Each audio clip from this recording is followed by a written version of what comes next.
मुदित, एक सवाल मेरा ये एक और कि जैसा कि आपने कहा था कि जो मेटल है, वो कहीं न कहीं उसकी डिमांड बढ़ती जा रही है, चाहे वो हम सिल्वर की बात करें या फिर गोल्ड की बात करें या फिर कॉपर और एल्यूमीनियम की बात करें।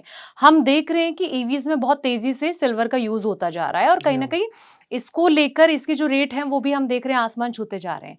तो आपको क्या लग रहा है कि आने वाले टाइम पे जो ये मेटल सेक्टर है, इस और ये किस डायरेक्शन की ओर जा सकता है? सिर्फ मेटल सेक्टर पे नहीं कहूँगा, मैं उन सारी चीज़ों पे कहूँगा जैसे-जैसे आज के दौर में जो जियोपॉलिटिक्स मूव कर रही है, वो हुँ, ऐसे मूव कर रही है कि सब देश इनवर्ड लुकिंग हो रहे हैं, अपने हुँ, देश की तरफ ज़्यादा देख रहे हैं। हाँ, और अगर आप 20 साल पहले सोचेंगे तो सब लोग बाहर की तरफ ज़्यादा देख रहे थे, तो ग्लोबलाइजेशन का दौर था। अब हुँ, लोकलाइजेशन का दौर है। हुँ, लोकलाइजेशन के दौर में क्या होता है, विद टाइम जब तक लोकलाइजेशन दौर चलेगा, जो मैं मतलब अगेन मतलब with all disclaimer I am not coating anything, but मेरे व्यू में, पर्सनल व्यू में हुँ, 4-5 साल लोकलाइजेशन का दौर चलेगा।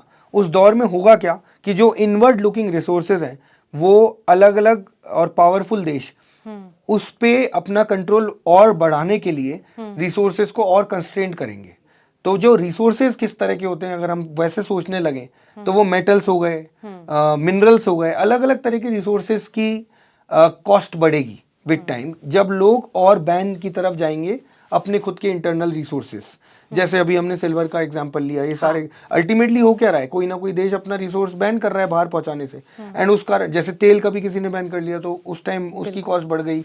किसी ने सिल्वर का एक्सपोर्ट बैन कर दिया, कोई और टैरिफ बैन कर रहा है, तो हो क्या रहा है, अल्टीमेटली इनवर्ड लुकिंग चीज़ें ज़्यादा हो रही हैं, हुँ, अपने देश को ज़्यादा सोचा जा रहा है हुँ, और बाहर के देशों को मुश्किल किया जा रहा है कि वो हमारे देश में ज़्यादा, स्पेसिफिकली यूएस देख लो, चाइना देख लो, जो भी पावरफुल देश हैं, हुँ, वो अब अपने आप को और पावरफुल करने के लिए ऐसी चीज़ें करेंगे। हुँ, जब ऐसा होता है तो जो रिसोर्सेज होते हैं एक मतलब अर्थ के या दुनिया के या कंट्री के, हुँ, जोग्राफिकल कंट्री के, वो हुँ, महंगे होना शुरू हो जाते हैं। हुँ, ऐसा होगा तो आज अगर ट्रेंड मेटल का है तो और ट्रेंड्स आएंगे, मेरा हुँ, ये सोच रहेगी इस पे। हुँ, तो वो ट्रेंड्स आइडेंटिफाई करना शॉर्ट टर्म के लिए ज़रूरी है।